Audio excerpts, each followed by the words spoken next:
നമസ്കാരം, പ്ലസിലേക്ക് സ്വാഗതം. വളരെ പ്രധാനപ്പെട്ട ചില നീക്കങ്ങളാണ് നമ്മുടെ അതിർത്തി മേഖലകളിൽ സംഭവിക്കുന്നത്. അസ്ഥിരമായിക്കൊണ്ടിരിക്കുന്ന, കലുഷിതമായിക്കൊണ്ടിരിക്കുന്ന അയൽപ്പക്കങ്ങളാണ് ഇന്ത്യക്ക് ചുറ്റുമിന്ന്. അതിൽ ബംഗ്ലാദേശും പാകിസ്ഥാനും ഒരുപോലെ തന്നെ ഇന്ത്യക്ക് ഭീഷണി ഉയർത്തുന്നുണ്ട്.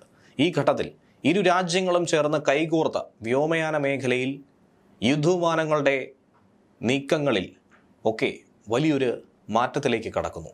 അങ്ങനെ പാകിസ്ഥാനും ബംഗ്ലാദേശും കൈകോർക്കുമ്പോൾ ഇന്ത്യക്ക് മുകളിലൂടെ പാകിസ്ഥാന്റെ യുദ്ധവിമാനങ്ങൾ ഇനി പറക്കുമോ? അതുകൂടാതെ മറുഭാഗത്ത് വിമാന സർവീസുകളിലും ഒരു ധാരണയിലെത്താനായി തീരുമാനിച്ചിരിക്കുന്നു. ധാക്കയിൽ നിന്നും കറാച്ചിയിലേക്കും തിരിച്ചും വിമാന സർവീസ് ഏറെക്കാലത്തെ വൈര്യത്തിന് ശേഷം പുനരാരംഭിക്കാൻ പോകുന്നു. ഭാരതത്തിന്റെ വ്യോമപാതയിലേക്ക് പാകിസ്ഥാൻ ഇതുമൂലം കടക്കാൻ കഴിയുമോ? ഇങ്ങനെയുള്ള നിരവധി ചോദ്യങ്ങൾ അവശേഷിക്കുകയാണ്. ദശാബ്ദങ്ങളായി നിലനിന്ന ശത്രുതയായിരുന്നു പാകിസ്ഥാനും ബംഗ്ലാദേശും തമ്മിലുള്ളത്. എന്നാൽ ഇപ്പോൾ ഒരു സാഹചര്യത്തിൽ ഇതൊക്കെ മറന്ന് ഈ രണ്ടു രാജ്യങ്ങളും കൂടുതൽ അടുക്കുന്നത് സംബന്ധിച്ചുള്ള വിവരങ്ങളാണ് പുറത്തു വരുന്നത്. ഏറെ ജാഗ്രതയോടെയാണ് രാജ്യം ഇതിനെ ഉറ്റുനോക്കുന്നത്. പാകിസ്ഥാനും ചൈനയും സംയുക്തമായി വികസിപ്പിച്ചെടുത്ത JF-17 തണ്ടർ യുദ്ധവിമാനങ്ങൾ ബംഗ്ലാദേശ് വാങ്ങാൻ ആലോചിക്കുന്നുവെന്ന് വേണം മനസ്സിലാക്കാൻ. ഇത് സംബന്ധിച്ച് Pakistan air chief marshal Bangladesh air chief മാർഷലുമായി ഇസ്ലാമാബാദിൽ വെച്ച് ഒരു ചർച്ചയും നടത്തി. യുദ്ധവിമാനങ്ങൾക്ക് പുറമെ പൈലറ്റുമാർക്ക് പരിശീലനം കൊടുക്കുന്നതിനുള്ള സൂപ്പർ മുഷാഹ് വിമാനങ്ങൾ വേഗത്തിൽ കൈമാറുമെന്നും പാകിസ്ഥാൻ ബംഗ്ലാദേശിന് ഉറപ്പും കൊടുത്തിട്ടുണ്ട്.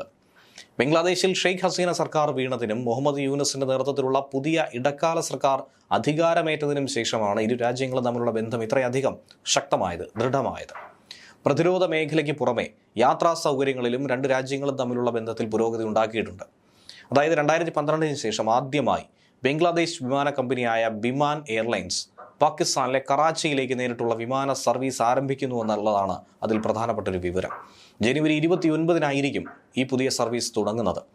തെക്ക് കിഴക്കൻ ഏഷ്യയിലെ പുതിയ രാഷ്ട്രീയ സാഹചര്യങ്ങളിൽ പാകിസ്ഥാനും ബംഗ്ലാദേശും തമ്മിലുള്ള ഈ അടുപ്പത്തെ വളരെ പ്രാധാന്യത്തോടെ, ആകുലതയോടെ, ജാഗ്രതയോടു കൂടിയാണ് ലോകരാജ്യങ്ങൾ നോക്കിക്കാണുന്നത്. ബംഗ്ലാദേശിലെ ഇപ്പോഴത്തെ സാമൂഹിക സാഹചര്യം മാറ്റങ്ങളിലൂടെയും വെല്ലുവിളികളിലൂടെയുമാണ് കടന്നു പോകുന്നത്. 2026 ഫെബ്രുവരി 12 നടക്കാനിരിക്കുന്ന പൊതു തിരഞ്ഞെടുപ്പിനെയാണ് ലോകമാസകലം ഉറ്റുനോക്കുന്നത്.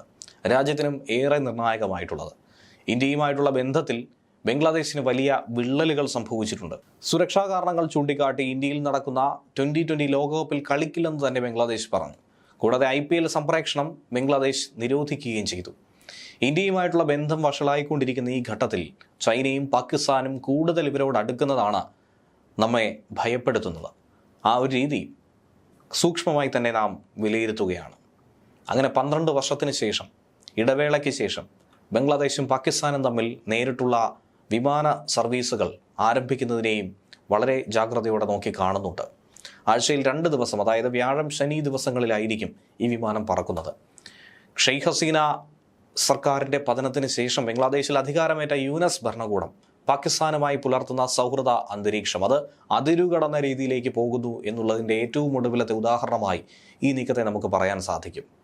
ഈ വിമാന സർവീസിൻ്റെ കാര്യത്തിൽ ഏറ്റവും നിർണായകമായി നിൽക്കുന്നത് ഇന്ത്യയുടെ നിലപാട് കൂടിയാണ്. കാരണം ധാക്കയിൽ നിന്നും കറാച്ചിയിലേക്കുള്ള ഏറ്റവും കുറഞ്ഞ ദൂരം ഇന്ത്യയുടെ ഹൃദയഭാഗത്ത് കൂടിയുള്ള വ്യോമപാതയാണ്. ഇന്ത്യ അത് തുറന്നു നൽകുമോ? അതാണ് കണ്ടറിയേണ്ടത്. വിമാൻ ബംഗ്ലാദേശ് എയർലൈൻസിന് ഭാരതം ഇതുവരെ തങ്ങളുടെ ആകാശം ഉപയോഗിക്കാനുള്ള അനുമതി കൊടുത്തിട്ടുണ്ടോ എന്ന കാര്യത്തിലും വ്യക്തതയൊന്നും തന്നെയില്ല. അതല്ല എങ്കിൽ കൂടുതൽ ദൂരം കറങ്ങിപ്പോകേണ്ടി വരും. ബംഗ്ലാദേശിലൂടെ ഭാരതത്തിൻ്റെ വടക്ക് കിഴക്കൻ അതിർത്തികൾ അശാന്തമാക്കാൻ പാകിസ്ഥാൻ ശ്രമിക്കുന്ന ഘട്ടത്തിൽ തന്നെയാണ് ഈ വിവരം പുറത്തു വരുന്നത്. ഹമാസ് നേതാക്കൾ പാക് ഭീകര ക്യാമ്പുകളിൽ സന്ദർശനം നടത്തിയതും ബംഗ്ലാദേശ് പാകിസ്ഥാനിൽ നിന്നും യുദ്ധവിമാനങ്ങൾ വാങ്ങാൻ ഒരുങ്ങുന്നതുമൊക്കെ ഇതിന് കൂടുതൽ എരുതിയിൽ എണ്ണ ഒഴിക്കുന്നത് പോലെയുള്ള നീക്കമായി തന്നെയാണ് നോക്കിക്കാണേണ്ടത്. മലയാളി വാർത്ത plus, like, share and subscribe.